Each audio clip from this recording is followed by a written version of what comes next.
Welcome to A New Generation. I'm Steve Miller. Joining me now is Heather Headley from Northrop High School. And Heather has a whole list of accomplishments as well. We'll list out some of those. Heather, thank you for taking time out of a busy time of the year, busy schedule to come on A New Generation. Congratulations for being chosen a student achiever by your school. If you will, allow me to a few of the things here that you have accomplished in your high school career.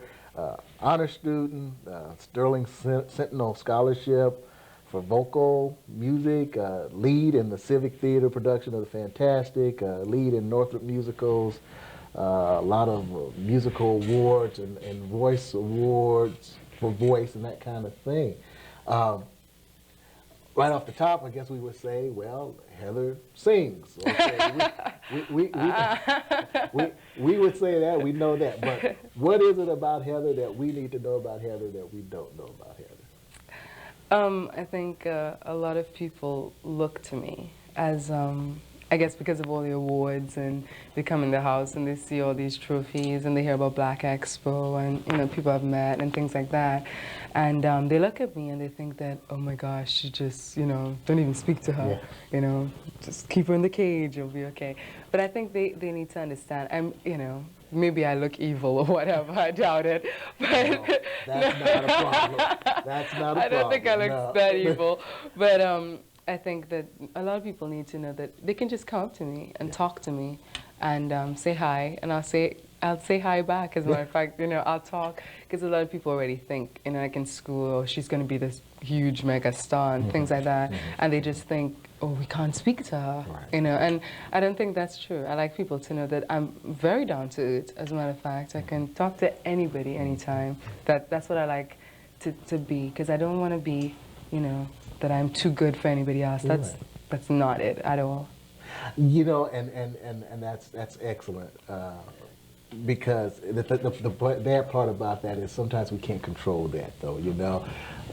You can be open, you can be friendly, you can be the most generous, nice person in the world. Exactly. But some people still will have an impression that, well, I can't talk to her or whatever. And but I think it's good anytime you get a chance to just say, no, that's not me, folks. Because I think people take your achievements and they think, well, you've achieved this, so you won't want to speak to me. Right. And that is just not true. I mean, I have a very stiff list. It's, of who I like to be associated with and who my acquaintances and friends should be. But, I'll speak to anyone. Anyone, as long as it's in good taste, of course. Of course. Now, okay, again, a lot of the accomplishment is in music and vocals and that. Is that where your heart is? Is that where your love is? Yes, it is. My love is music. Okay. I play the piano as well. I've played the piano for 14 years now. I started when I was 4. So, yeah, it's in music a lot. And it's a good thing that I am academically stable. But that's fine there. But it's in music. I concentrate on music right now quite a bit. Okay. Where's your drive?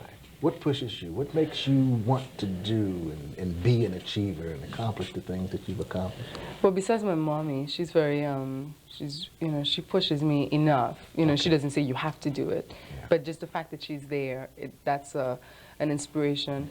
I am a push for myself. I like to make myself know that I know my capacity. And I like to know that you can do this, so I push myself.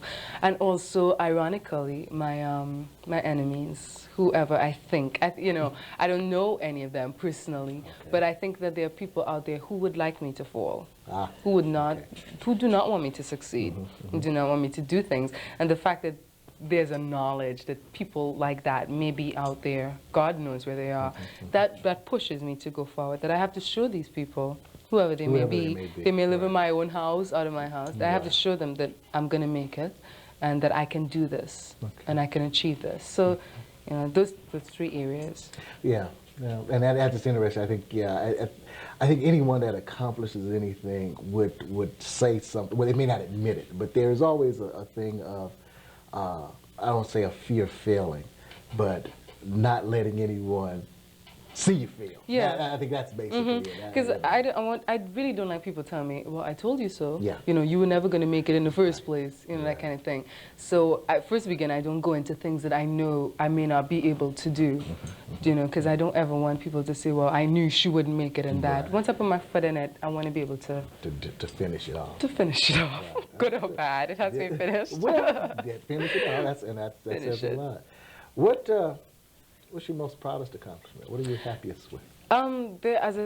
There are a lot. There's so many, and each one after I get off the stage, I'm proud. Or you know, academics, anything like that, getting my honors society buttons and anything like that. I am proudest of those. I think one of the ones that I'm most proud of is the Civic Theater. I got the lead there, and I think I'm one of the first people to get a lead at this age at Civic. And of course the Scholar. The show, I did the Fantastics, and the show is written for a blonde person with gold hair and skin that turns blue, and of course, so yeah, gold hair, yeah. Right. So that was a good accomplishment for me. We had sold out crowds each night, and the director came and he said, you know, it was because, you know, you were in it. A lot of people came to see what you were like, and that was an accomplishment. Not the performances themselves, Right, I know what but you're the saying. fact that I was there. I was acting with some of the best in Fort Wayne, and just the fact, you know, that they picked me, it gave me a sense that maybe, you know, maybe I know what I'm doing. That's just right. a little bit. Just, Yeah, maybe. yeah, maybe I know what I'm doing. Yeah, future goals. What are you looking to do? Is it going to continue to be performing? Is that what you're going to do? I want to perform. Really, I want to perform, and I'm going to attend Northwestern University to ensure that I perform. So that is one. But also, I know of the elusive nature and the tricky nature of the music business. So I'm not putting hands, foot, knees, everything down into it. I want to have another career option. And I think law right now. I might be going into law, performing arts and law. So right now, that is it. I haven't chosen that other field yet, but it will be something. Something else, yeah. Yeah, if I fall on one side, I want to be able to pick up right again on the other. Let's talk a little bit about, again, we talked a little bit about people and that whatever, but how do you relate with your students, your fellow students and peers? What kind of relationships do you have with them in the school? Well, I have a quite open relationship with them. I have a designated group. It's called Charisma, that we perform with, and we spend so many hours together. We spend hundreds of hours a year together that we've all become like a little family. So I guess they look to me as the senior member. I hear all the problems and all the, you know, why didn't you do this? And I have to sit with everybody and cry and everything like that. So with them, I'm really close.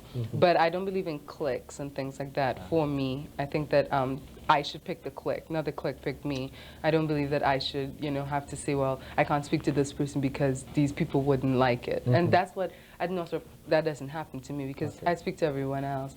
So in the school, you know, they call me popular or whatever, but everybody knows who I am, and I'm real open with everybody else. My only thing is that to pick friends and anything like that, I like to make sure that there are people that lift me up, not bring me down. So I'm very, very peculiar about how I pick people to be friends, so to say, in that sense. But with school, everybody's fine. They all talk to me. It's good. I love it.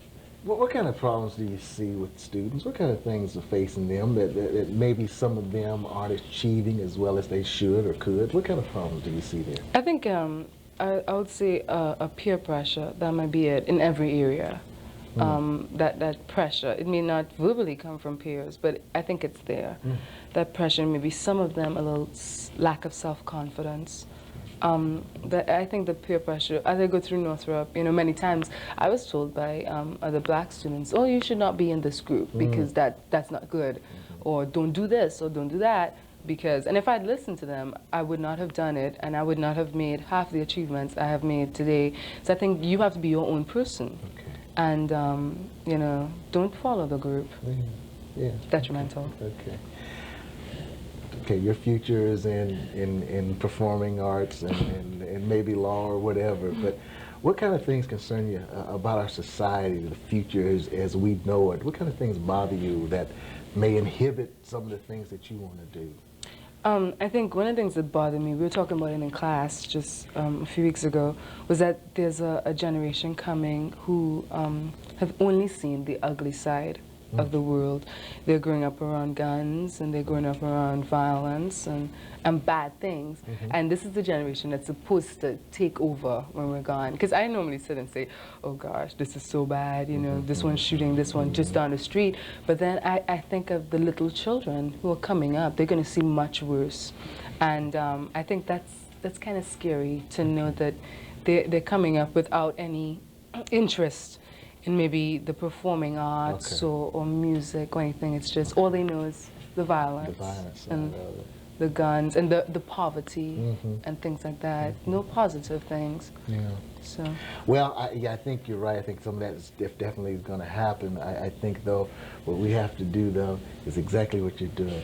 Continue to be a positive example out there and do that, and then at least what we're giving those children coming up is an option. They can see one way or the other. Even if they, you know, they see a lot of the ugly side, at least there's an option over here. They see somebody accomplish and achieve, and they say, okay, I've got a choice. Exactly. So I think it's good. Well, again, congratulations on all of your success, on being, again, a student achiever chosen by your school, and thank you for coming on A New Generation, and we wish you a whole lot of success. Thank you. Don't forget us when you make that. I won't. Talent came early to this beautiful young woman. At the age of 2, she sang and received second place at a children's talent show. Her mother, Hannah, found that Heather had a love for music, and at age 4 began playing concert piano. It was during her teens at Northrop High School where Heather discovered Broadway.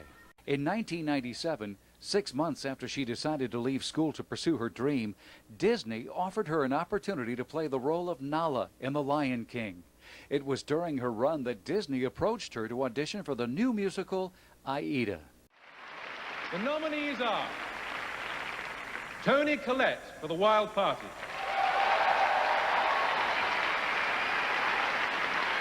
Heather Headley for Aida, Rebecca Luker for Meredith Wilson's The Music Man, Marin Maisie for Kiss Me Kate, and Audra McDonald for Marie Christine. And the American Theatre Wing's Tony Award goes to Heather Headley for Aida.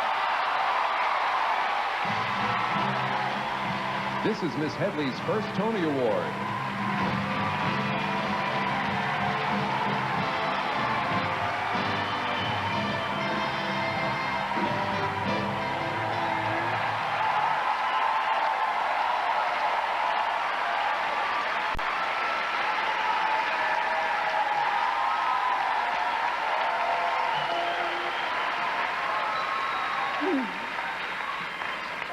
Two years ago, I sat in the back of this theater with Lion King, wondering when it would be my turn to sit up here, and much less be on this stage. So I have a few people to thank. First to begin, I want to thank the women in my category. I thank you so much. I've always maintained that you've been good teachers, and I thank you again tonight. I thank Disney. I could not have done this without you. I love you so much, and I'll work for you for the rest of my life. I also thank you for giving me the best cast in the world. This is our Tony. Belongs to us. I want to thank Janet Lauer, Bono Brian Brown, my mommy, and my brother. And last and certainly not least, I thank God for every blessing he has given me, especially this one. Thank you.